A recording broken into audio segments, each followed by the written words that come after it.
Today, we're going to be talking about the One Big Beautiful Bill. Hi, my name is Ken Wink. Welcome to Money Talks. If you like what you hear today, be sure to go to our website, summitfc.net. Check out the blog page. You can see our past shows and subscribe. So, with the passage of the One Big Beautiful Bill, there's some major changes going on when it comes to taxes and investments.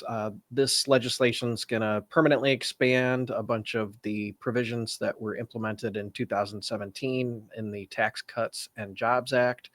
So we're going to talk about some of the bigger items today. But before we jump into that, I want to introduce my co-host, Tony Shore. Tony, welcome to the show. Why you seem hesitant to introduce me today, Ken? What's going on? There was a little hesitancy there. Yes, I am here. I'm excited to be on the show. I think we should call this One Big Beautiful Show. Because it is. It's always a big show. It's always a beautiful show. Obviously, you're the eye candy. Everyone knows that. Oh my gosh. Take it easy. I just knew you had, 2 coffees this morning, so I I should not have caffeine. I'm not supposed to have caffeine. No, I am excited. We were talking before the show about a little bit about this and about laws. And I've been thinking about this lately. If I ever ran for president, Ken, which I think I'm probably a little too smart to do, but if I ever ran for president, I would have my or office, Senate, whatever. There are 3 things. The first 3 things on my platform. Let's hear it. Key. Number 1, the first thing I would do as president, and I would make this happen one way or the other. I get rid of the time switch, the daylight savings time switch. Gone. Because I've never met anyone who likes it. I've never met anyone who would disagree with that. Everyone I talk to wants it gone. I might have them stick with daylight savings time, like just stay on that and not ever switch again. Just stay on that, let it go. Every parent and teacher would rejoice. That's yes. For sure. For sure. And I think most people would. I think you're going to get 98, 99% approval on that one. Second, I would probably, speaking of school, I would make it a law that school could not start until after Labor Day weekend. They keep pushing it up and pushing it up and pushing it up. It starts earlier and it's creeping into the summer now. When they start school. And I don't know why. Everyone I talk to would agree with that. And the third thing, I would fix Social Security. They've kicked that can down the road too far. Now it's some estimates 2033 that they trust the Social Security Trust Fund. That doesn't mean it's going away. You'll still get 80% of benefits, but that would mean an instant 20% reduction in benefits starting in the year 33. Nobody wants that, but we can easily fix that. There are 3 main ways to fix it. You raise the full retirement age to 70. Yep. And you bump up the people who make $500,000 a year are only paying into Social Security on the first, what is it? Like $175,000 of what they make. Everything over that, they're not paying into the system. People say the reason they can't do that is because then they'd have to raise their benefits and that would draw more money because benefits are based on income. But you can put a limit on that too and still say, I mean, you don't have to have it equal out, but that then some people might have a problem with that, but it's one way to fix Social Security. And it really is a safety net. And at some point of income, like Elon Musk, you don't need the safety net. So, I don't want to go, for sure. I'm against taxes and socialism, and I think people should pay their fair share. And it should be fair, but at the same time, we got to fix Social Security. So I think these are things. I mean, I don't like raising how much you put into Social Security, but that's a possibility, maybe by a percentage point.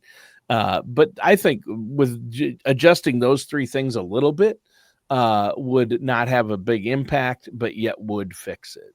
So I read that if they raise taxes right now, 2%. So like 1% for the worker and 1% for the Yeah, employer. Then it'd that's be what I'm completely talking about. fixed. Yep, that's what And I'm talking about doing. yeah, if they wait the Yeah. 8 years, to And the then last eventually minute. raise the full retirement age. I think people are living longer. I like it at 67, obviously, but I don't know. With people living longer and longer, it hasn't been raised in a while. I don't think that would hurt people that much financially. Most people end up taking it early and taking it at a reduced rate anyway. They shouldn't, but they do. So, right? Yeah. Well, if they wait till the last minute, which is what the politicians will probably do, I think it was like 4.5% that they would have to raise it by at that point. So Yeah, that's kicking not that good. can down the road is very costly. It is so costly, and that's why I would run. I know this is a little bit off topic, but we're talking about legislation today, so I thought I'd throw that out there. Yeah. Do you like my 3 ideas? Yeah, I'd vote for you, Tony. Those are my main 3. Yeah. Just try But and sweet talk you from here on out to be your vice president. oh, Ken, that wouldn't work. You'd have to be president, and I'd be vice president. And I would vote for anyone. I don't care what party you are, who you are. If those were your first 3 priorities, I'd probably vote for you because I mean the time change. That's a pet peeve of mine. I feel everyone feels. Oh, it's a pain. Everyone at work it's a worthless week. You lose a week at work because people are so crabby and not happy, right? When you lose that hour of sleep, you think an hour, what difference is that going to make? As we get older, it makes even bigger difference. It really does. I mean, it's crazy, and it's crazy to still have it. There's no reason for it. So, and now we have states that don't change and that do, and then that messes up if you have to schedule. Like I do. Yeah. Yeah. There's 2 Arizona and Hawaii, and I work with multiple people in Arizona and 1 person in Hawaii, and then I have regular weekly appointments with them, and twice a year it's messed up, and we're like, and I can't. My schedule's full, so I can't change my time, so I have to make them, and they don't like that. You see what I mean? See what it does? Yeah. Oh man. Anyway, we're off topic. I know you have a lot to talk about on one big beautiful show today about the big beautiful bill, and it is big, over almost 1,000 pages, right? Right. Or 900. Yeah, I didn't want the show to be 2 hours today. We're gonna try and keep it bite sized. So sorry, gonna sort of touch. Oh no, I'm all about the side talk. But yeah, with this bill, there's just so much. So we're gonna write a series of blog posts on our website, just getting into more details with how it may affect certain people or certain groups. But today, just a nice broad overview, but also some good details for everyone. Yeah, I mean, like anything this big, there's going to be good and bad, no matter what side of the aisle you're on. Yep. There are going to be things in there you hate. There's going to be things in there you love. I think there's things in there for both sides to love and both sides to hate because there's so much. And I think we're going to learn more and more about it. I mean, it could be a year from now and they'll still be clarifying things. And that's just the way some of these big bills work. Yep, absolutely. Well, the first thing I had on to share with people is that there is a new contribution available for charities. So if a person is single, they can donate up to $1,000 in cash to charities. And if you're married, you can donate up to $2,000 in cash to charities. So when the Tax Cut and Jobs Act came out in 2017, charities and nonprofits were sort of the big losers, in my opinion, because you couldn't write these charitable contributions off in many cases because the standard deduction was just so high. So now there's this opportunity to contribute to charities and actually be able to write it off. So we do taxes here at Summit Tax, and everyone's giving us their charitable contributions, and I'm just looking at them and throwing them basically throwing them away because people typically weren't able to deduct this stuff, but now they'll be able to. So that I can see that actually putting some real money back in people's pockets. That's huge. That's huge. And that's one that's not necessarily being talked about as much. But the tax implications from this bill, that's one of them, are huge, aren't they? Yeah. I mean, that could be hundreds of dollars for your average family. So it adds up better in your pocket than the government's, I would say. Yeah, exactly. Oh, for sure. Yeah. Uncle Sam doesn't need any more of my money. That's what I always say. Well, they're so efficient, you know. Sarcasm from Ken today. That's a whole nother podcast. Yes, it is. So next one on the list is Trump accounts. So basically, it's a savings account for a newborn.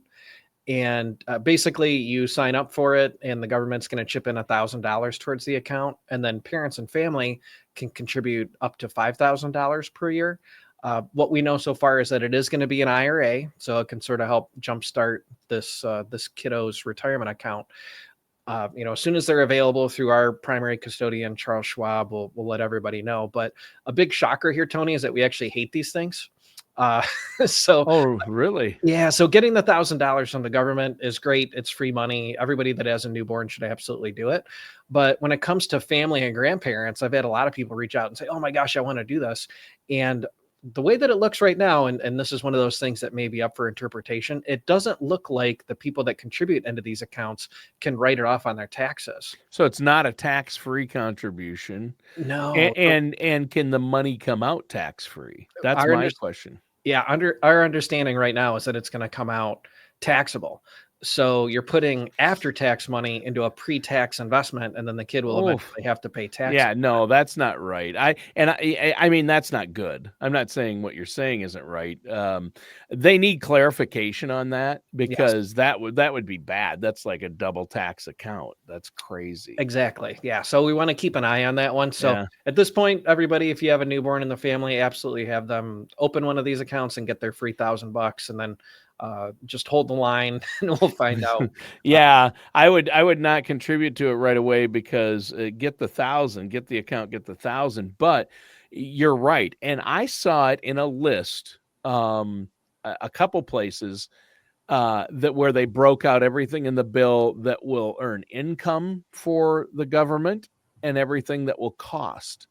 And I was shocked to see this one in the income for the government, because I'm like, no, it's costing the government. And there was a cost to it. I forget how much they assumed it. There's a pretty hefty cost to it, because obviously they're giving away $1,000 to every newborn if they apply for the account and get it and jump through those hoops. But they are still counting it as a revenue earner for the government. So I think it is a double tax situation, and I think that's why.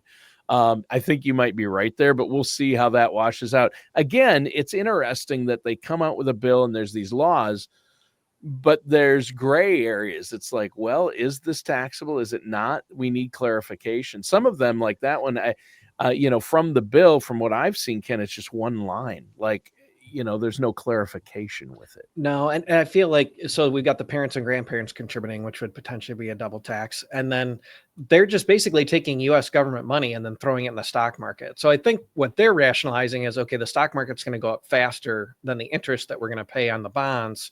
And then when they go to pay taxes on it, it'll, if that 1,000 turns into 4,000, and then they have to pay taxes on it down the road. We'll see how it all plays out. But I'm not surprised to hear that right now they're considering it a revenue generator. It doesn't look as flashy as the headlines say. No, at first I was really excited. I'm like, wow, this is really good. I'm shocked they're doing this. And then it all depends on the taxes, doesn't it? Yep. Yeah.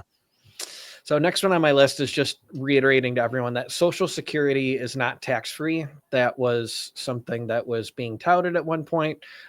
It did get adjusted, though, in a good way. Overall, I definitely think it's beneficial. So the way that they adjusted things before this, about 66% of people did not have to pay taxes on their Social Security. And after these changes, we're now seeing estimates that say it's around 88% of people will not have to pay tax on their Social Security. So they basically just added an extra $6,000 deduction for people that are age 65 or older. And there is an income limit to be aware of. It's $150,000. For a couple. So really, at 150,000 it goes away, or 175 it actually goes away. At 150 it starts phasing out, I think. Oh, fair enough. Yep. Yeah. But at 175 you get nothing. But if I think this is a good one, because it's really geared toward, contrary to a lot of what the media said, this really does help the middle class. That extra 6,000 middle class seniors, which is group that needs the most help, in my opinion, is seniors and middle Agree. class, who carry the brunt of the tax burden in this country. That extra $6,000 per person, Ken, that's huge. I mean, on top of the standard deduction, and that's in addition to the senior deduction of $1,600 per person. That doesn't go away. This is in addition to that. So, I mean, some people could be looking at a $45,000 standard deduction if they're a couple and they're both over 65. So that's pretty huge. Yep, and making less than 150. You Yeah, check off all those boxes. It's a great yeah, benefit. yeah. Yeah. That's true. Next one up is probably what most people have heard of: tips and overtime rules. Oh, yeah. So basically, tips and overtime are going to have reductions in taxes from now until 2028. So it's $25,000 per year for tips and $12,500 for overtime. And there are some income limits again: 150,000 for single, on 300,000 for married. So I feel like just about anyone on any side of the aisle, if they get overtime, getting some money back on that overtime pay is going to be a welcome sign. Yeah, that's huge. That's another good one, and that's another one that mainly affects middle class, middle Yep. and lower class. I like that. I like that a lot. That's a good one. And they extended. Maybe you're getting to this, but I mean, the big news, and probably everyone knows it, is that the Tax Cuts and Jobs Act, overall, everything in there was extended, right?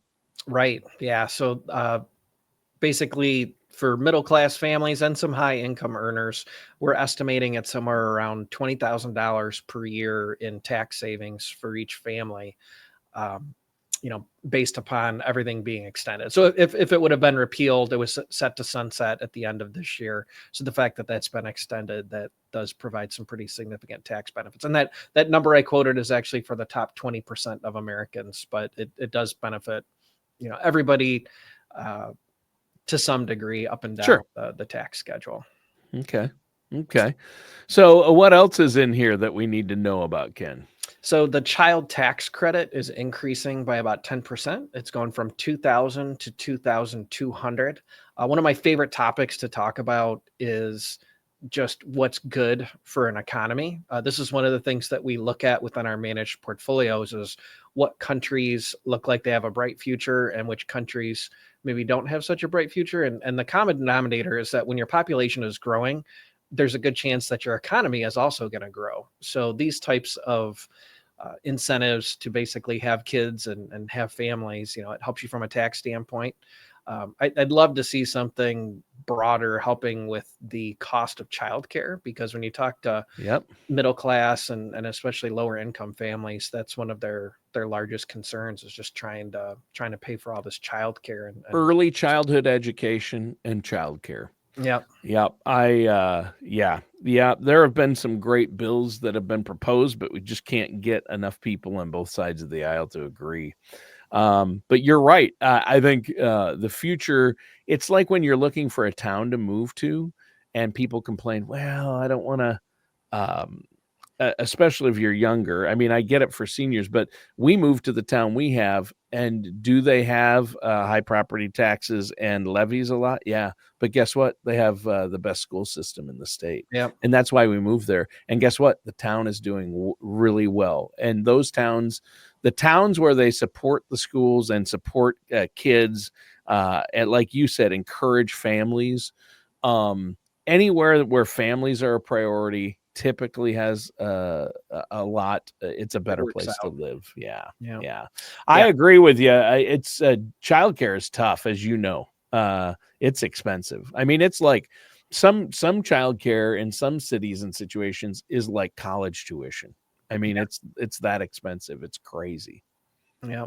When it comes to like investing, so like we stay away from Japan because Japan sells more adult diapers than they do baby diapers. In South Korea, they sell more dog strollers than baby strollers. Yeah. I mean, so these are not areas that we're going to see huge growth, most likely. No. So Portugal, dogs don't pay taxes. They don't, man. They are not helping. So having people growing your economy making babies, Tony. That's the secret to success. The United States and India, by the way, have the two best replacement numbers for like grown Sure. to adults, how many kids they are. But that takes immigration into Yeah. effect, which is obviously getting adjusted right now in the United Sure. States. So Sure. we'll see how the numbers come out. But Yeah, and well, India, India's had a problem with overpopulation, but at the same time, now the tide is turning because their economy is really is been booming because of that. yeah. So yeah, that's a really good way to look at it. I haven't heard many people talk about it, but Ken, that's why we listen to you on the show. It's interesting. You have a good take. Now we got a big team here of 7 advisors, so we put our heads together and try and figure out what works the best. So Yeah, that's good. So next thing on the list is some corporate tax cuts. So if a business, a small business owner or big business buys a piece of equipment, they can write it off within 1 year. Research and development costs can be written off in the year in which they occur. Not too many of our listeners are going to qualify for this, but if you build a new manufacturing facility, it can be written off 100% as long as you That's complete it. huge. Yeah. I mean, to have to depreciate it over 5, 10, 20 years in some cases, depending upon what you were buying previously, all these things are able to be written off right away. And there's also some tax credits to try and convince semiconductor firms, so microchips, basically technology stuff, trying to get them to build manufacturing facilities in the U.S. So that could be good for jobs. Yeah. Term. Yeah, that's really good. And we need that for sure. And I like that a lot. So, that's good. I had heard a little bit about that. What's something else in the bill that we need to know about before we go today? So, if you are in a state where there are high property taxes, the better known as the SALT deduction, it Sure. bumped up to $40,000 worth of taxes that you can write off rather than 10,000, as long as your income's under 500,000. Right. And this one is in the category of actually making more money for the government. This is in the category of funding, even though it went from 10 to 40, because if they hadn't done anything, it was set to expire the end of this year. So in other words, all state and local taxes would have been able to be exempted or written off. Yep. All of your SALT. So if they did nothing, it would be 100% of state and local taxes. And that's what they said. And that's why they did that. They didn't want to leave it low at 10, but they also didn't want to raise it too much. But 40,000 is pretty good. So that might help people. Yeah. Couple other quick hits here before we go. The estate tax was increased, and made permanent. So now, if you're single, your first $15 million of assets are not taxable at death, and then for a couple, it's $30 million at death. Sure. So it doesn't apply to too many people, but this is the one thing, Tony. But you're excited about it. I mean, I'm bummed about it, believe it or not. That's almost real money for you. I'm teasing. Not the case, but yeah, our national debt is just so crazy. When somebody dies, we've got over 1,000 families that we take care of here, and the families are always just, what do I get? They know they're going to have to pay some taxes. Like, yeah, sure. If there's any place Uncle Sam could go, I feel like the graveyard is one place they could go on the richest Americans and possibly make a few extra bucks. Yeah. Anyways, it's when I first got going in my career here in 2001, it was under $500,000 that you'd have to pay some tax. And that was probably too low, but sometimes I feel like this number is getting a little bit high considering our national debt. But anyways, it's made permanent now. We'll see what happens in the future. It is. But I will give you an example, Ken, of where it can be a problem if it's too low.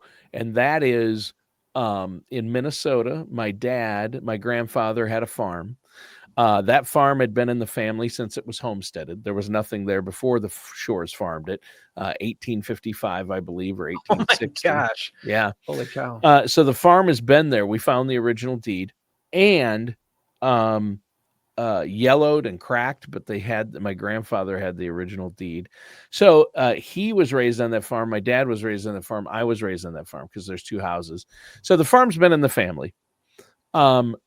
here's the deal. Farms have there's no liquidity whatsoever. Right. Right. I mean, there's only expense really. And then the crops, if it's a good year, you get income. So the land is what's valuable and the farm equipment. So they come out, they assess the farm, and they assess all the land. My dad didn't get all the land, but he got the property with the buildings on it and 80 acres. Well, my grandfather had a few hundred acres, but he had 4 kids, so they divided up the farmland. My dad just happened to also get the buildings because he lived there on the farm and still does. Well, he rents out the house, but it's still actively farmed and he owns it. But what happens is in a state like Minnesota, the state estate tax is what most people worry about and not federal, because a lot of states it's low. In Minnesota, it's $3 million. And, I get what you're saying and I agree with you, but they assessed my grandpa's farm at $4 million. Okay. And realized that when my dad inherits it, there's no liquidity. So that's not just my dad's portion, but the whole thing is worth it's like 4.2 million is what they appraised it at. That's what they appraised it at. That's equipment, homes, and all the land. Well, there's absolutely no cash, right? There was hardly any liquidity. So what happens is then you have to pay taxes on $1 million or $1.2 million, right? Because the cutoff's 3. So what's happening to small businesses and family farms is, a kid will inherit the farm or their children will inherit the farm, but there's no money to pay those taxes. Wow. So taxes on $100,000 or on $1 million is a lot at full tax, right? So yeah, that seems low. I've always felt there should be an exemption for like fully functioning farms, because I feel like we got to support our farmers. Right. And so when they inherited it, the CPA told them, "Oh, you're going to owe this much in taxes because you inherited this farm. It's valued at 4.2 million." And even after it was divided up, they said my dad's share is going to be $65,000 in taxes. I go, he doesn't have 65,000. My parents have no money. Well, he just inherited a farm. Yeah, it's the family farm. He doesn't want to sell it. We want to keep it going. We're going to still keep it going. He still lives there. And so I looked into it, and there are exceptions. They didn't have to pay those taxes. Oh, good. The CPA was my aunt had written out a check, and I called her and said, no, that's not right. And I got a hold of some elder care attorneys and some good estate planning attorneys. The attorney my grandpa had for his estate was worthless, right? So didn't know what he was doing. And so he told him, well, you'll have to take out a loan. That was his suggestion. And I go, no, I'm pretty sure if you live on the farm and blah, blah, blah, you don't have to pay this. And if it's still actively farmed, you're farming it and expenses. So, yep. And I was right. But that's good. Yeah, but they have to fill out a special form every single year and say, yep, we're living here. Yep, this is, but they're not paying that. He doesn't have to pay that $65,000, which is, but see how easy it could be if you get a person that doesn't know what they're doing, that doesn't have a financial advisor like yourself and a team of people you work with and attorneys.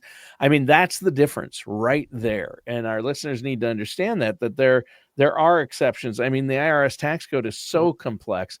I just happen to be from a state where where it is just the state taxes are what's going to, we don't even blink at federal taxes anymore. It's like, we're, unless you're working, yes, you're paying a lot into federal, but in Minnesota, it's the state taxes that can get you, property and state, and you got to watch it.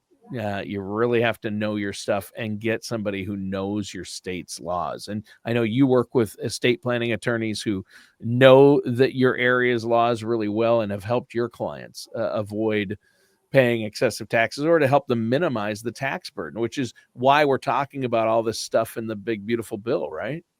I can't get over. So I'm working on my continuing education requirements right now, and it's over 40 hours of continuing education. Wow. The fact that there's an attorney looks like you better get a loan. Like, oh my gosh, what are these continuing education requirements for these attorneys that they're, talking? And it's an attorney from a rural area. It's like, I know there are exceptions in the Minnesota state law. And I'm like, I know that it's an active farm. There's no liquidity. So how could they, I mean, so there's no way, I said to him, I said, so the only option is to sell the farm. I mean, that's nuts, right?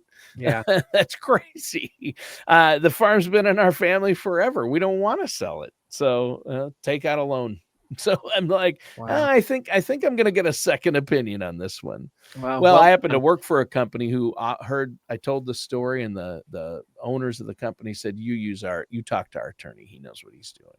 And they offered that at no charge to me. Oh, wow. Well, that that's consultation. Good. Yeah. And that's what really helped. And then I called around to some experts, and I learned that no, they just need to fill out this form. You won't have to pay that. Oh, that's good. Immediately. If you sell the land, then yes, you'll have to pay taxes, but yeah. Well, that's good. I'm glad there's that. I don't want to call it a loophole. It's just an appropriate, if we don't have farmers, we don't have food, Tony. So we got to. Right. And small businesses, for those with family businesses and family farms, you don't want to you need to get a couple opinions on that. And you need to be working with a trusted financial advisor like yourself. And Ken, I know you have a great team there. And I think that's awesome. Yeah. So anything else on the bill before we go? I know I've bogarted the time here, kind of. Yeah, no. Last thing is just that if you're thinking about buying an EV, the credit will go away in September of 2025 rather than 2032, which is like a month away. So yes, yeah. Hustle up if you're thinking about buying an EV for any reason. Got a short commute to work. I don't know if you ever or solar, Tony. I have. I have this big dumb truck that I used to tow my camper, but they gave me a not like a sports car EV, but like when you put it into performance mode, I was like shocked at like whoom when you hit. Yes. So the power, there's no torque. It's the torque. So they say it's the torque. So there's no, it's just instant 0 to 60. It's crazy. Yeah. No, I've driven an EV. I've driven a Tesla. A buddy, a friend of a friend. Actually, my neighbor's son and daughter have Teslas, and so we house sitted for them, and they let me drive their Tesla, and I'm like, holy crap. It's fun. It is fun, and it's fun zooming by gas stations. But other than that, no, that was fun. The energy stuff is going away, and that's a controversial one, and you can argue whatever side of the fence you're on there. We're not going to get political, but that's in there too. A lot of the incentives for solar and for EVs are going away. So get well, the getting's good if you're thinking about it. Exactly. Yeah, I think that's enough for today, Tony. Like I said, our blog, there's just going to be smoke coming out of our keyboards here at Summit because we're just writing so many blog posts about this. Like you said, it's 1,000 pages. It's different for every different group, really. Depending upon what situation of life you're in. So sure. Provide as much useful information as we can. There's just, there's a lot going on in the world right now, folks. So it'd be a great time to touch base with a financial advisor if you'd like to get a second opinion on what you have going on right now. Stock market's at all-time highs and seems to be wavering a little bit. So we'll see what happens with that. We'd love to share with you what our outlook is for the next 3 months and the next 3 years. So give us a call at 586-226-2100 or our website, summitfc.net. We'd be happy to have a no cost, no obligation meeting with you and see how we can help. All right. Well, thank you so much, Ken. Listeners, thanks for hanging with us through the one big, beautiful show. And it was a big show for a big bill. And we enjoyed talking about it. If you have questions or want to set up a consultation, give Ken and his team a call, 586-226-2100. And that does it for today's episode of Money Talks with our host, Ken Wink.